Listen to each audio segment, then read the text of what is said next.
Assalamualaikum warahmatullahi wabarakatuh. Selamat sejahtera. Hari ini kita akan masuk subtopik 10.7 iaitu sistem limfa manusia.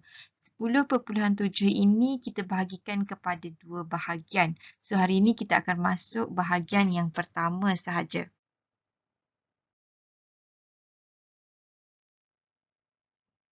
Okay, proses pembentukan bendali tisu, selain daripada sistem peredaran darah dalam manusia, kita ada satu lagi sistem dalam badan yang fungsinya berhubung rapat dengan sistem peredaran darah. So, sistem tersebut adalah sistem limfa.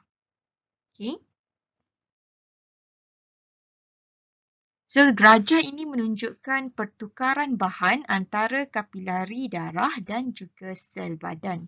Okey, kalau kita boleh tengok di bahagian hujung ni adalah darah beroksigen pada tekanan yang tinggi. Kemudian ada plasma darah, arteriol, sel dan di hujung ni ada venul. Okey, tengok dari satu persatu bahagian dia. Okay, darah yang sampai di hujung arteriol ini, darah yang sampai di hujung arteriol kapilari ini adalah bertekanan tinggi. Okay, akibat diameter kapilari darah yang kecil dan juga daya pengepaman jantung.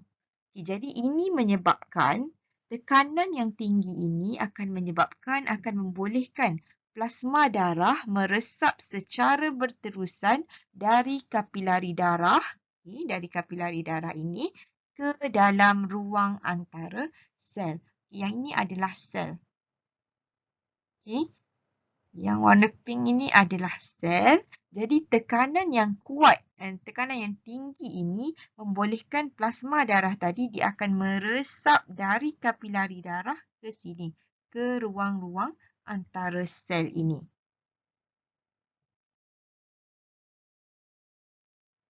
Okey, plasma darah yang memenuhi ruang antara sel ini dan dia akan sentiasa membasahi sel, inilah yang dikenali sebagai bendalir tisu. Okey.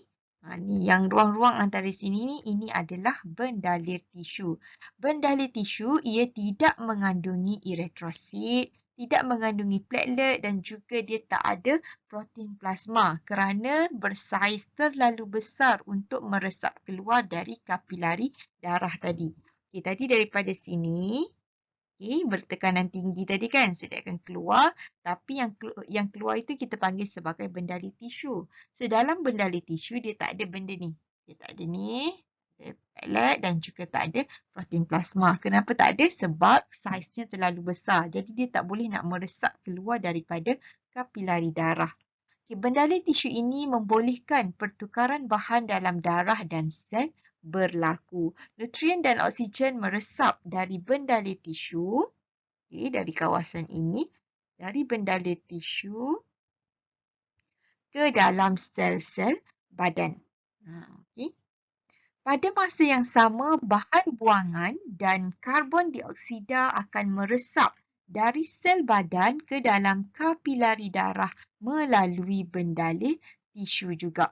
Sebab tu bendalir tisu dia nak memastikan ruang-ruang antara sel itu sentiasa lembap. Jadi bila keadaan yang lembap ini, dia akan menyebabkan pertukaran bahan itu akan menjadi lebih efisien. Okey, sekarang kita tengok pembentukan limfa dan komponen sistem limfa. Okey, pada hujung venul kapilari darah, tadi kita ada di bahagian depan ada kapilari. Okey, bahagian hujung tepi sini tadi kita ada venul. Okey. Ini yang bertekanan tinggi tadi adalah kapilari. Okey, disebabkan oleh tekanan tinggi tadi. Ini adalah sel. So, di bahagian hujung ini, venul. Pada hujung venul, plasma darah adalah hypertonik berbanding dengan bendalir tisu di sekelilingnya. Okay, bila keadaan hypertonik, bermaksud dalam keadaan ini, kepekatan airnya adalah rendah. Okay, berbanding dengan bendalir tisu. Okay. Maksudnya, Di bahagian hujung venul kapilari darah tadi adalah bersifat hypertonik berbanding dengan bendalir tisu di sekelilingnya. Hypertonik ini bermaksud zat terlarut dia adalah banyak. So, kepekatan air dia adalah rendah.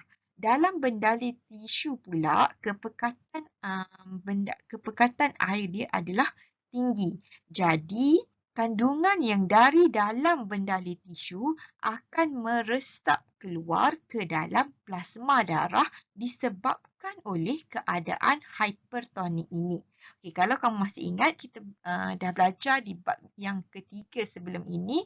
So, kalau hypertonik, keadaannya adalah kawasan yang di mana kepekatan airnya tinggi akan meresap masuk ke dalam kawasan yang kepekatan airnya rendah. Jadi, yang dari bendalir tisu, dia akan masuk ke dalam venul.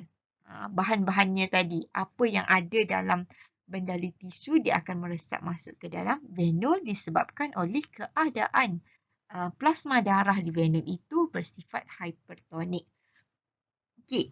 So, akibatnya penyerapan semula air, garam mineral dan bahan buangan ke dalam venul kapilari berlaku.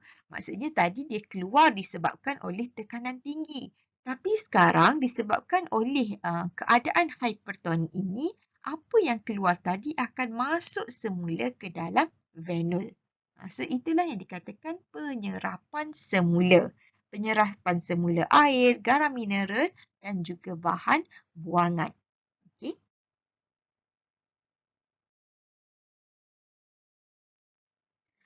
Namun, hanya 85% daripada bendalir yang meninggalkan darah pada hujung arterial kapilari darah meresap semula ke dalam hujung venul.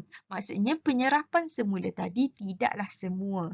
Hanya 85% sahaja yang diserap semula ke dalam venul. Okey, 15% lagi akan kekal berada di ruang antara sel itu. So, baki-baki ini dia akan membentuk lebih kurang 4 liter bendalir yang hilang daripada kapilari setiap hari. Okay, yang akan membentuk bendalir tisu. Okay, bendalir yang hilang ini dia akan dikumpul dan dia akan dikembalikan ke darah melalui kapilari limfa iaitu salur paling halus dalam sistem limfa. So, bendalir inilah yang dikenali sebagai limfa dan ianya berwarna kuning pucat. Okay, sekarang kita tengok dari segi kita tengok perbandingan. Perbandingan adalah persamaan dan juga perbezaan. Okay, antara limfa dan bendalir tisu juga di antara limfa dan darah. Okey, pertama kita tengok dahulu perbandingan antara limfa dan bendalir tisu.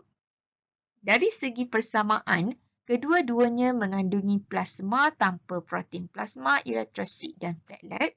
Dari segi perbezaan pula, limfa mengandungi lemak dan bahan larut lemak yang lebih tinggi berbanding dengan bendalir tisu. Limfa juga mengandungi limfosit yang tinggi berbanding dengan bendalir tisu. Sebab limfa dia adalah keluar daripada kapilari disebabkan oleh tekanan tinggi. So, bendalir tisu ni adalah baki 15% selepas penyerapan semula.